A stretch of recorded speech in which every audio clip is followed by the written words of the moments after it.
என்னது எஸ்ஜே சூர்யா திருப்பி படம் எடுக்க போறாரா? அந்த படத்துக்கு கில்லர்னு பேரா அப்படின்னு சொல்லிட்டு நீங்கள் கேட்டிங்கன்னா, கில்லர் அப்படின்னு சொல்லிட்டு எஸ்ஜே சூர்யா ஒரு படம் எடுக்கிறதா திரைத்துறை வட்டாரங்களில் வந்துட்டு பேசிகிட்டு இருக்காங்க. என்ன திருப்பி இயக்குனராக நடிகராகவே வந்து கலக்கிட்டு இருக்காரு, ஏன் திருப்பி இயக்குனருக்கு போகிறார் அப்படின்னு சொல்லிட்டு நிறைய கேள்விகள். அண்ட் வந்து கில்லர் அப்படின்ற படம் என்ன அப்படின்றத தான் வந்துட்டு பார்க்க போகிறோம் இந்த வீடியோவில்.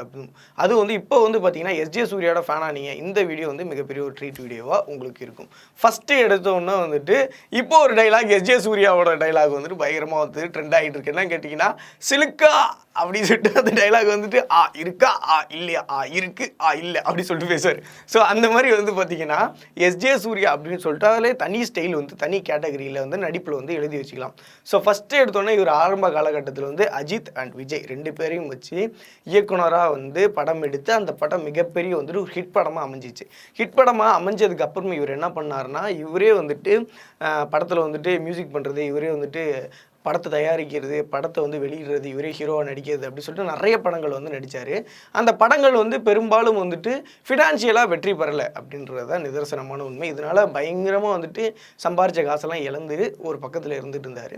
அதுக்கப்புறம் திருப்பி வந்து நம்ம நடிகனாகவே வரலாம் அப்படின்னு சொல்லிட்டு நடிகனாக வந்துட்டு வந்ததுக்கு அப்புறம் நிறைய படங்களில் வந்துட்டு சூப்பரான வந்துட்டு பர்ஃபார்மன்ஸ் வந்து கொடுத்துருந்தார். எடுத்துக்காட்டாக இப்போ வந்து சொல்லணுன்னா ஒரு லேட்டஸ்ட்டாக வந்துட்டு மெர்சல், அது வந்து பார்த்துருப்பீங்க, மெர்சலில் ஒரு சூப்பரான பர்ஃபார்மன்ஸ் கொடுத்துருப்பாரு, டானில் கொடுத்துருப்பாரு, மாநாடு அந்த படத்தில் வந்து கொடுத்துருப்பாரு. இப்படி வந்து எஸ்ஜே சூர்யா அவருக்கே உண்டான ஒரு ஸ்டைல், அதுவும் இறைவி இப்போ கூட ஒரு பாட்டு கூட பயங்கரமாக வந்து ட்ரெண்ட் ஆனிச்சு. அந்த இறைவி அந்த படத்தில் கூட பயங்கரமான சூப்பரான கிளாஸான பர்ஃபார்மன்ஸ் வந்து கொடுத்துருப்பார். அதுக்கப்புறம் வந்து பார்த்தீங்கன்னா இப்போ வரிசையாக படங்களை மட்டும் வந்துட்டு ஃபோக்கஸ் பண்ணி நடிச்சுக்கிட்டு இருக்காரு. அதுவும் இப்போ வந்து கிட்டத்தட்ட 5 கோடி அளவுக்கு இவர் வந்து சம்பளம் பார்க்குறதா திரைத்துறை வட்டாரங்களில் வந்து பேசிகிட்டு இருக்காங்க. இவருக்கு வருஷ கட்டி நிற்கிற படங்கள் என்னென்னு சொல்லி கேட்டிங்கன்னா, மார்க் ஆண்டனி, ஜிகிர்தண்டா எக்ஸு அப்படின்னு சொல்லிட்டு மிகப்பெரிய வந்துட்டு ஹிட் படங்கள். அதுவும் வந்து இந்தியன் டூலலாம் வந்துட்டு அப்படியே ஆப்போசிட்டில் கமல் சாருக்கு ஆப்போசிட்டில் நின்று தலையை வந்துட்டு டைலாக் பேசினார்னா எப்படி இருக்கும் அப்படின்னு சொல்லிட்டு இப்போயே நம்ம வந்து இமேஜின் பண்ணி வச்சுக்கலாம். ஸோ அந்தளவு பயங்கரமான வந்துட்டு எப்படி சொல்கிறது, ஒரு சூப்பரான ஒரு டெடிக்கேஷனான ஒரு ஆர்டிஸ்ட் அப்படின்றது தான்.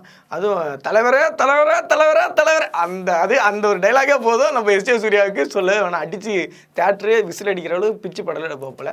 இப்போ வந்து பார்த்திங்கன்னா அவர் வந்து கில்லர் அப்படின்னு சொல்லிட்டு ஒரு படம் எடுக்கிறதாகவும் இப்போ வந்துட்டு அந்த கதைகள் இதெல்லாம் வந்து வச்சுருக்காரு. ஸோ ஓரளவு பயங்கரமாக வந்து சம்பாரித்ததுக்கப்புறம் கில்லர் அப்படின்ற படத்தை வந்து இயக்கி இவரே இசையமைச்சு இவரே வந்துட்டு பார்த்திங்கன்னா நடித்தும் அந்த படத்தை வெளியிடலாம் அப்படி சொல்லிட்டு ஐடியாவில் இருக்காங்க. இது இன்னும் வந்துட்டு அஃபிஷியலாக வந்துட்டு வரல. பட் ஆனால் ஒரு சில தகவல்கள் வந்துட்டு இருக்கு. இன்னும் கொஞ்ச நாளில் எஸ்ஜே சூர்யா சாரே அவர்களே வந்து சொல்லுவாங்க.